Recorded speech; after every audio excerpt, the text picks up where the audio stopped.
한 몇 주를 이렇게 해외에 있다가 들어오게 되었는데 그날이 이제 토요일이었더라는 거죠. 그냥 좀 이게 아주 타이트하게 일정을 잡으셨던 모양이에요.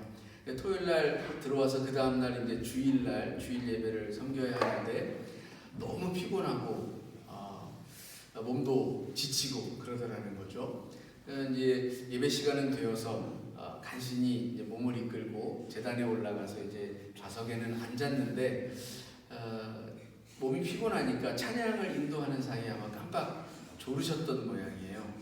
이렇게 졸다가 이렇게 눈을 딱 떴는데 찬양 인도자가 이제 내려가고 없는 거죠. 그래서 이제 뭐가 이제 찬양이 끝났나 보다 하고 이제 올라오셔서 이제 다 예배가 시작되기를 성도들이 이렇게 기다리고 있는데 갑자기 축도를 하시더랍니다. 그래서 축도를 성부와 성자와 성령의 이름으로 딱 축원을 하시고는 아주 자신 있게 그냥 퇴정을 하시더라는 거예요. 그래서 이제 성가대 주의자가 이거 어떻게 해야 되나, 예배는 마쳤으니 끝송을 이제 이렇게 해야 되나 어째야 되나, 그런 와중에 이제 그래도 어쨌든 목사님이 퇴정을 하셨으니 이렇게 성가대도 끝송을 하고 그날 예배를 그냥 그 앞에 찬양 인도만 하고 이제 마치셨다라는 거예요. 그래서 근데 이 목사님이 이제 퇴정을 하셔가지고 목양관에 올라가셔가지고 이제 지친 몸을 이렇게 쉬고 있는데도 몇 시간이 지나도 당신이 이렇게 설교를 했는지 예배를 인도했는지 자기는 예배를 분명히 드렸다라고 생각을 했다는 거예요. 그래서 예배 설교를 안 한 줄을 까마득하게 생각도 못 하고 있었다라는 거죠. 근데 이제 목양실로 전화가 오기 시작을 하는 거예요. 장로님, 권사님, 주사님들 이제 전화가 오기 시작하니까 이게 무슨 일이지? 근데 전화를 그때서야 이제 내가 설교를 안 했구나. 이제 퍼뜩 정신이 든 거예요. 그래서 이거 큰일 났다. 전화가 이제 빗발치게 오는데 전화를 받으니까 이제 뭐라도 한 소리 이제 들을 줄 알고 이제 아유 죄송합니다 하는 마음으로 수화기를 들었는데 장로님, 권사님, 집사님들이 하시는 이야기들이 아유 목사님 오늘 참 은혜 많이 받았습니다 라고 하더라는 거예요. 그래서 무슨 얘기인가 여러분도 의아하죠? 다른 게 아니라 설교가 너무 길거나 너무 쓸데없는 말을 많이 하는 것도 예배가 그렇게 은혜롭지 못한데 그렇게 축도만 하고 예배가 짧게 끝나니까 은혜가 되더라 하는 이야기였던 거예요. 목사님이 좀 이렇게 충격을 좀 받기는 했지만 매번 그런 거는 아니니까 어쩌다 한번 아주 드문 일이겠죠. 만일에 매번 그렇다라고 하면 일종의 직무유기니까 그래서는 당연히 안 되겠습니다만은 어쨌든 제가 전하는 말씀도 하나님의 은혜 안에서 하나님이 주시는 말씀으로 감동이 있기를 늘 기도하는 마음으로 서지만 짧게 끝나야 은혜가 되기를 그런 바라는 마음도 아마 없지 않아 있지 않을까 하는 생각도 가져보게 되었습니다. 어쨌든 오늘 말씀을 여는 농담이라고 생각을 해주시고요. 오늘은 성령 강림 주일이죠. 구약 시대에는 77절로 불리워졌고 그리고 또 신약 시대에는 이제 이 성령 강림 주일을 오순절이라고 불렀습니다. 77절은 7 곱하기 7, 그러니까 7일 곱하기 7주 해서 77절입니다. 모세가 이스라엘 백성들을 이끌고 홍해 바다를 건넌 지 이제 49일이 지나서 50일째가 되어서 하나님께서로부터 이 십계명이든 돌판을 받기 위해서 시내산을 올랐던 날을 기념하는 절기가 바로 이 77절입니다. 그리고 오순절은 예수님께서 십자가에서 죽으시고 부활하셔서 제자들과 세상에 40일간을 보이셨죠. 그리고 하늘로 승천하시면서 너희가 이제 몇 날이 못 되어서 성령을 맞이하게 될 것이다 라는 말씀하셨는데 열흘째 되는 날 마가의 다락방에 모였던 120문도에게 하나님의 거룩한 영이 임하여지는 역사가 있었죠. 그날을 기념하죠. 50번 예수님이 부활하시고 나서 50번째 날에 이루어진 역사라고 해서 오순절이라고 부릅니다. 이 77절과 오순절 사이에는 굉장히 비슷한, 그리고 또 우리가 생각해 볼 만한 의미가 담겨져 있는데요. 먼저 77절은 애굽의 노예 생활을 하던 이스라엘 백성들이 이제 홍해를 건너서 49일을 지나왔다라는 얘기는 더 이상 이제 애굽의 노예가 아닌 자유인으로서 살게 되었음을 자기가 스스로 확신하게 되어지는 그런 시기라고도 볼 수 있습니다. 홍해를 건널 때에 그 턱 밑까지 쫓아왔던 애굽의 군병들이 있었습니다. 그러나 하나님은 그 애굽의 군병들은 저 홍해의 진창 속에 다 몰살시키시고 이스라엘 백성들은 털끝 하나 다치지 않게 하셔서 이 하나님의 약속의 땅으로 향할 수 있게 하셨죠. 이제 그 애굽 땅을 벗어나서 50일째가 되었으니 이제 안심할 수 있는 그런 단계에 이른 것입니다. 하나님께서 우리에게 자유로움을 허락하신 날, 그 자유로움이 우리 속에 확신으로, 믿음으로 다가오는 그런 날이라고도 볼 수가 있는 것입니다. 그리고 이제 애굽에서 노예로 살아갈 그때에는 애굽의 법의 치리 아래 있었습니다. 애굽의 법이 정하여진 대로 살아야 했던 이스라엘 백성들이었습니다. 그러나 이제 자유인이 되었습니다. 자유인이 된 이 이스라엘 백성들에게는 새로운 법이 필요했죠. 그리고 그 법을 하나님께서 저 시내산에서 모세에게 친히 돌판에 새겨서 주셨습니다. 하나님의 첫 번째 언약이었던 것입니다. 하나님의 법을 따라 사는 새로운 백성이 되었음을 상징하는 그런 절기임을 알 수가 있는 것이죠. 여러분은 이제 지금 하나님의 법을 따라서 하나님의 그 법 아래에서 살아가고 계십니까? 여러분은 지금 하나님이 주시는 그 언약을 쫓아서 살아가는 하나님의 백성이 되고 계십니까? 이것이 우리가 이 77절에 관하여서 던질 수 있는 의미 있는 질문이라고 생각이 되어집니다. 오순절은 그와 비슷한 맥락을 좀 가지고 있어요. 이제 하나님께서 예수 그리스도를 이 땅에 보내주셨고, 그리고 그 예수 그리스도를 믿는 자들에게 새로운 새 언약을 약속하셨습니다. 예레미야 선지자에게 이미 약속된 바와 같이 예레미야서 31장 31절에서 33절에서 말씀하시는 그 새 언약을 예수 그리스도를 통해서 우리에게 허락하셨다라는 얘기예요. 그 새 언약은 무엇이냐? 율법이 주어졌을 때는 율법대로 살아야만 하나님의 은혜 안에 거할 수 있었어요. 하나님이 주신 그 모세에게 주신 율법에 순종할 때에야만 하나님의 은혜를 누릴 수가 있었는데, 이제 하나님은 그 율법을 폐기하시고 새 언약을 주셨습니다.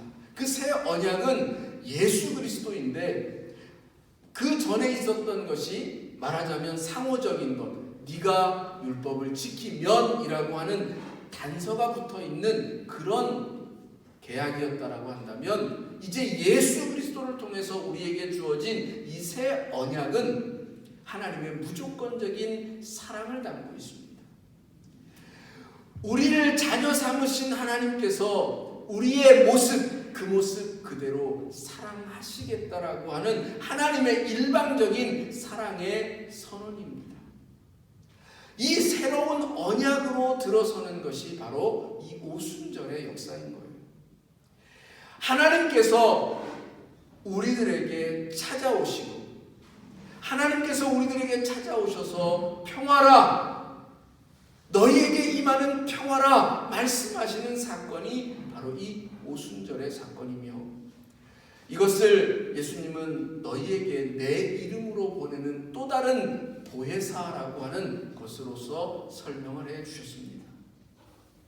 보혜사라는 것은 사실 헬라어를 한자어로 음역하는 가운데서 쓴 이 한자어 음역을 우리말 성경으로 그대로 가져온 것인데요. 한자어는 이제 보호할 보자에 은혜 해자에 가르칠 사자를 씁니다. 성령의 사역과 관련되어져 있어요. 성령은 우리를 지키시고 보호하시고 우리에게 은혜를 베푸시고 우리에게 하나님의 깊은 것, 하나님의 그 크고 비밀한 것들을 가르쳐 주시는 그러한 역할을 하시는 분이다라고 하는 것을 설명하는 단어입니다. 원래 헬라어의 뜻은 사실 아주 단순한 말이에요. 그렇게 복잡하게 일일이 설명할 필요가 없는 그냥 우리 곁에 계시는 분이라고 하는 뜻입니다. 성령 하나님은 비록 육신의 예수 그리스도는 우리와 똑같은 육신을 입고 계시다가 그 육신이 죽어서 부활하셨다가 하늘로 올리워지심으로 다시 보이지 않게 되셨지만 하나님의 거룩한 영은 여전히 우리와 함께 계시고 그것은 영원히 계속되어질 것임을 약속한다라고 하는 그런 뜻입니다. 하나님은 우리와 함께 계십니다. 이것이 임마누엘 하시는 예수 그리스도와 함께 하시는 그 사건이었죠. 그 사건이 예수 그리스도에서 끝나는 것이 아니라 우리에게까지 이어진다라는 것입니다. 하나님은 저와 여러분과 함께 계십니다. 곁에 계십니다. 여러분이 무엇을 하든 어떤 삶의 길에 서 있든 그 자리에 그곳에 하나님이 계십니다. 여러분이 하나님을 찾고 구하는 그 자리에 곁에 서서 듣고 계시고 때로는 여러분들이 하나님을 멀리 떠나 있을 때에 여전히 곁에서 안타까워하시고 상심해 하시는 분이 바로 이 성령 하나님인 것입니다. 이 성령 하나님에 대하여서 사실 오늘 제가 주목하고 싶은 것은 이 37절에 나와 있는 그들이 이 말을 듣고 마음에 찔려하는 이 마음에 찔려 이 한 구절입니다. 여러분은 성령이 우리 가운데 오시면 어떤 일이 일어난다라고 그 성경을 읽으셨습니까? 성경을 읽다 보면 그 성령의 역사가 나타날 때 성령 하나님이 우리 가운데 오실 때에 여러 가지 많은 것들을 표현해 주고 있죠. 하나님의 능력이 임하여짐으로 방언을 말하고 예언을 말하고 또 많은 사람들을 치유하는 놀라운 그런 역사들이 펼쳐집니다. 근데 사실 그런 성령의 그 놀라운 역사, 이적, 기적 이런 것들보다 제가 더 주목하고 싶은 것은 우리의 마음을 찌르는 성령 하나님, 바로 그 하나님에 대한 것입니다. 우리가 성령 하나님을 이야기할 때에 또 다른 말로 회개의 영이다라고 말하기도 합니다. 그래요. 성령 하나님은 우리로 하여금 회개케 하십니다. 성령 하나님은 우리로 하여금 하나님을 만나게 하시고 그 하나님을 만남으로 인하여서 나 자신을 온전히 볼 수 있게 하십니다. 하나님을 만나는 그 사건은 사실상 나 자신을 있는 그대로 만나는 사건을 말하는 것이기도 합니다. 여러분, 모세가 하나님을 만났을 때에 그랬습니다. 자신이 얼마나 크나큰 죄인인지를 깨달았습니다. 그 하나님을 만난 그 자리에서 자신은 아무런 능력이 없는 부족한 죄인임을 고백하였던 것이죠. 이사야도 그랬고 예레미야도 그렇고 수많은 하나님을 처음 만났던 사람들의 고백은 자기 자신이 죄인이다. 하나님 앞에 섰을 때에 나는 부족하고 결함이 많은 수없이 이 땅을 살아가면서 하나님의 뜻이 아닌 세상의 허탈한 것들을 쫓았던 죄인인 것을 보게 되어지고 그것을 있는 그대로 고백하게 되어지더라는 것입니다. 즉 하나님을 만난다라는 것은 있는 그대로의 나 자신을, 솔직한 나 자신을 만나고 보는 일인 것입니다. 여러분, 성령을 받으셨습니까? 라고 사도행전 9장에서 묻는데요. 똑같은 질문을 저와 여러분에게 던진다면 여러분은 어떻게 답하시겠습니까? 성령을 받으셨습니까? 성령을 받았다라고 하는 사실을 우리는 어떻게 알 수 있습니까? 성령을 받는 것은 결국 나 자신을 있는 그대로 온전히 그 모습 그대로 솔직하고 진실되게 바라보는 것이라고 했는데, 그것은 곧 나 자신이 허물 많은 죄인임을 보게 되어지고 고백하게 되는 회개의 사건으로 이어질 수밖에 없다라는 것입니다. 그러니 당연히 성령 하나님을 만나는 그 사건은 내 마음이 찔림을 받는 사건인 것입니다. 여기 이 베드로가 사실은 이 37절 이전에 예수 그리스도에 대하여서 말씀을 증거합니다. 예수 그리스도가 하나님의 아들이고 그 하나님의 아들이 우리를 구원하기 위하여서 이 땅에 오셨는데, 그 하나님의 아들을 우리가 몰라보고 오히려 그를 채찍질하고 그를 십자가에 못 박고 매달아 죽였다 라고 설교를 했던 거죠. 그 말씀을 듣고 난 후에 거기에 있던 사람들이 이제 마음에 찔려서 그러면 우리가 어찌할꼬 이렇게 묻는 겁니다.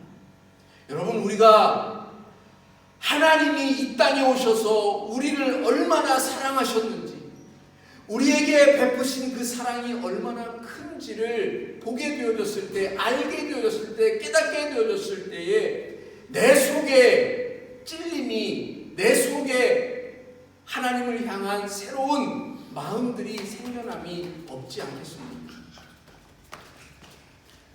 분명 저는 여기 베드로와 사도들에게 이 질문을 던졌던 이들과 마찬가지로 우리가 하나님을 온전히 만나게 되어지면 그 앞에서 똑같이 말하게 될 거라고 믿습니다.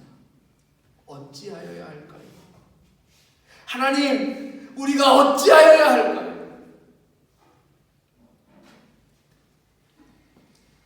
베드로가 말합니다.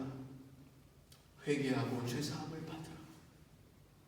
그래서 성령 하나님이 주신 그 마음을 따라서 우리에게 있는 그 죄악들을 다 내려놓기 시작하면 그 하나님이, 성령 하나님이 우리와 함께 하시고 우리에게 참 구원의 길, 참 생명의 길로 인도하실 것이다 라고 하는 것을 말씀해 주십니다.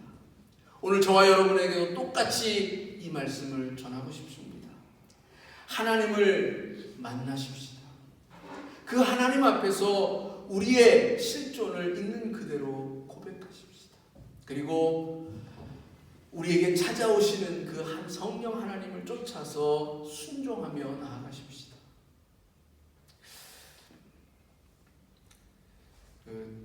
제가 사실은 이제 육신의 아버지, 저희 이제 아버지 이야기를 별로 하는 것을 좋아하지는 않아요. 왜냐하면 학창 시절에 아버지에 대한 반감을 참 많이 갖고 지냈거든요. 근데 세월이 흘러서 나이가 들고 또 나이가 들어갈수록 이제 아버지가 좀 이해가 되는 부분이 생기면서 그래서 그랬겠구나라고 하는 그런 마음들이 이렇게 생기더라고요. 제가 어렸을 적에 저희 아버지는 거의 뭐 이렇게 뭐라 그럴까, 소위 말하면 항상 거의 일주일에 한 5, 6일은 고주망태가 되어서 이렇게 술에 쩔어서 살았던 그런 사람이었어요. 경제적으로는 너무나도 무능력했던 사람이었고, 그래서 늘 다툼이 있었죠. 집안에서는 평안할 날이 별로 없었던 것 같아요. 집에 들어가는 일이 항상 즐겁지가 않았어요. 학교를 마치면 이렇게 집에 들어가기보다는 그냥 이렇게 배회하는 일들이 좀 잦았던 것 같기도 하고, 그런데 이제 세월이 지나서 보니까 배우지 못하고 또 변변한 기술도 갖지 못한 사람이 자녀를 키우면서 얼마나 힘드셨을까.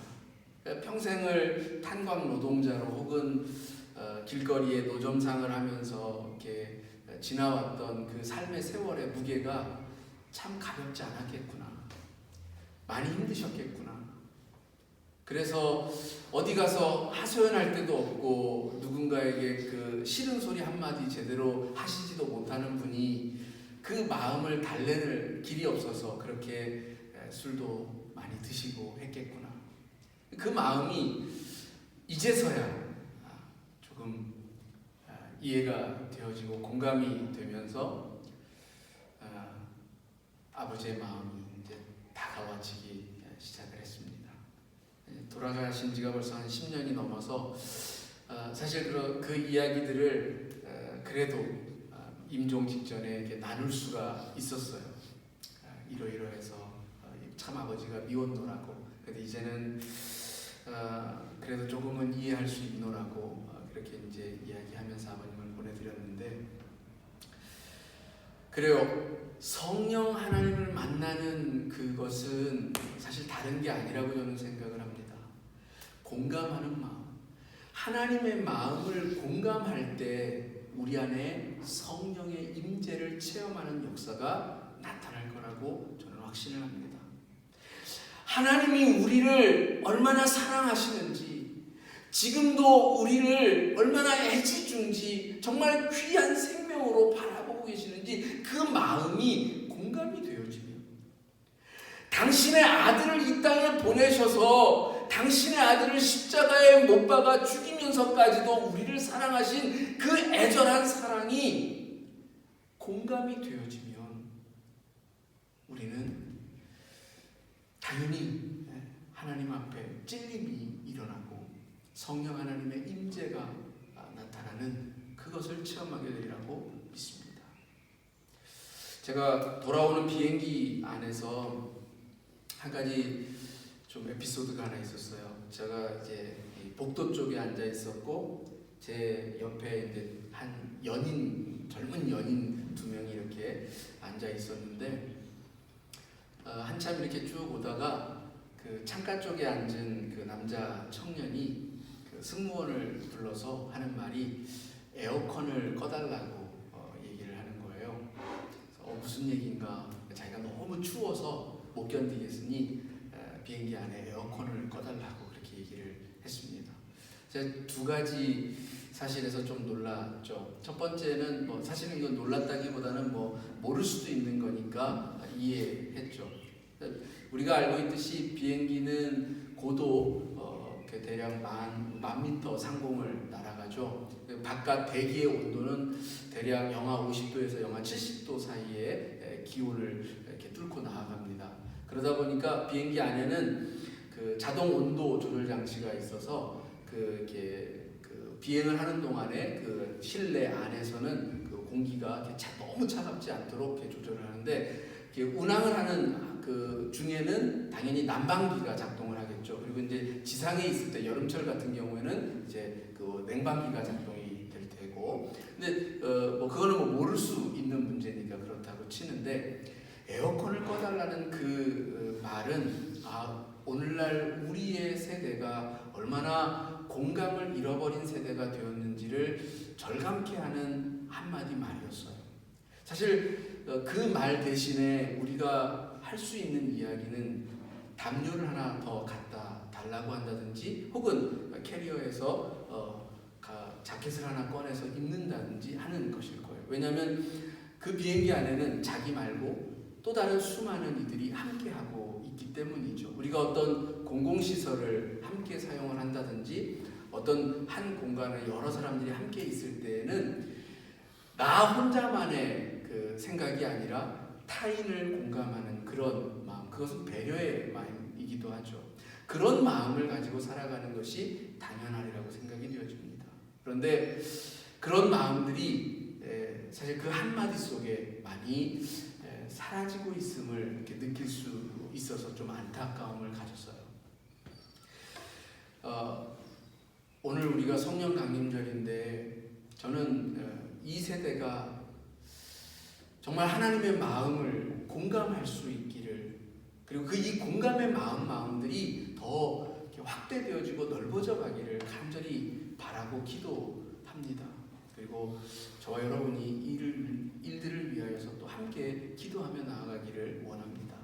하나님을 우리가 공감하면 성령이 임재하는 놀라운 역사가 있고, 성령이 임재하시면 여기 나와 있는 것처럼 그날에 신도의 수가 3,000이나 더하더라. 여러분, 신도의 수가 3,000 더하는 숫자가 중요한 게 아니라요, 하나님의 백성이 정말 구원의 길, 참된 길, 진리의 길을 가는 그 많은 백성들이 생겨났음을, 생명이 생명으로 돌아오는 것에, 그것에 기쁨을 가지시고 그것에 주목하시는